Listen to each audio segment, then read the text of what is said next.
नमस्कार, स्वागत है आपका भक्ति टेल्स में। आज हम सुनेंगे उस नटखट बालक की प्यारी सी कहानी जिसने अपनी मासूम शरारतों से पूरे वृंदावन को हंसी और भक्ति से भर दिया। जी हाँ, हम बात कर रहे हैं नंदलाल लड्डू गोपाल, हमारे प्रिय भगवान श्री कृष्ण की। आइए सुनते हैं बाल कृष्ण की माखन चोरी लीला की उस पावन कथा। व्रज की गलियां, हरे भरे खेत और ग्वाल बालों की खिलखिलाहट, यही नंद के घर जन्मे थे कन्हैया, जो अपनी मोहक मुस्कान और शरारतों से सबका मन मोह लेते थे। कन्हैया को माखन बेहद प्रिय था। माँ यशोदा हर रोज बड़े प्रेम से माखन बनाती और उन्हें खिलाती।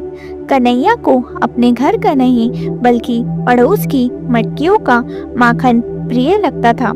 गोपियाँ जब जब अपने घर में घड़े सजाती, सोचती कि इस बार उनका माखन बच जाएगा, लेकिन जैसे ही वे पलटती देखती कहीं कृष्ण अपने दोस्तों संग चोरी चोरी माखन खा रहे हैं तो कहीं बंदरों को बांट रहे हैं। गोपियाँ हैरान हो जाती, अरे लाला, ये क्या कर रहे हो? और कन्हैया भोली सी मुस्कान देकर कहते, माई, मैं तो बस देख रहा था कि आपका माखन कैसा है। उनकी मासूमियत देख गोपियाँ गुस्सा भी न कर पाती। एक दिन गोपियाँ आपस में बोली, अब बहुत हुआ, रोज रोज ये कन्हैया माखन चुराता है, चलो यशोदा मैया से शिकायत करते हैं। सभी गोपियाँ मिलकर नंद भवन पहुंची और बोली, यशोदा, तुम्हारा लाला रोज हमारे घर आकर माखन चुराता है, कभी घड़े फोड़ देता है, कभी बच्चों संग बांट देता है, कुछ तो कहो इसे। माँ यशोदा ने मुस्कुराकर कृष्ण को बुलाया, कन्हैया, क्या तुम सच में माखन चुराते हो? कृष्ण ने भोलेपन से कहा, मैया, मैं तो छोटा सा बच्चा हूँ, कैसे चुरा सकता हूँ? ये सब गोपियाँ मुझसे जलती हैं, इसलिए मुझ पर झूठा इल्जाम लगाती हैं। यशोदा मुस्कुराई, पर जब उन्होंने खुद कन्हैया के मुंह पर माखन के निशान देखे तो समझ गई।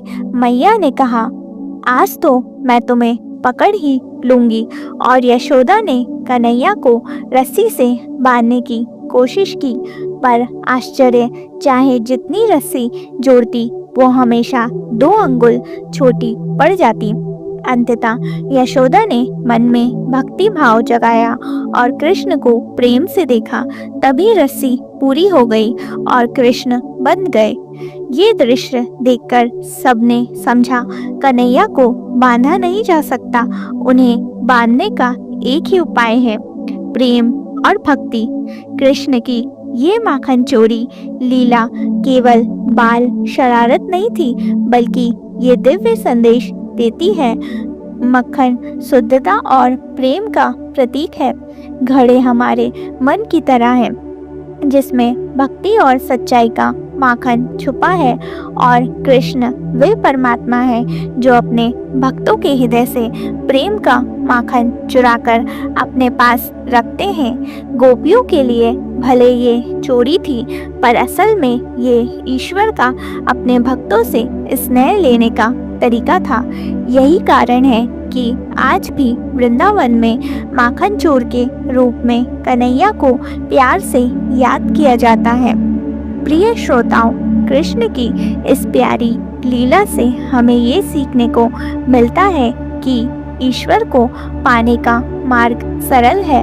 मासूमियत, सच्चाई और अटूट प्रेम जब हम अपने मन से लोभ, क्रोध, ईर्ष्या जैसे विकारों को निकालकर भक्ति का माखन शुद्ध कर लेते हैं तो कन्हैया स्वयं उसे चुराने आ जाते हैं। तो आइए हम भी अपने जीवन में भक्ति और प्रेम का घड़ा भरें, ताकि हमारे हृदय से निकले प्रेम का माखन स्वयं श्री कृष्ण को भी लुभा ले। जय श्री कृष्ण। अगर आपको ये कथा अच्छी लगी तो भक्ति टेल्स को ज़रूर सब्सक्राइब करें, क्योंकि अगली बार हम और भी अद्भुत दिव्य कथाएं लेकर आएंगे। हर कथा में होगी भक्ति, सीख और आत्मा को छू लेने वाली शांति।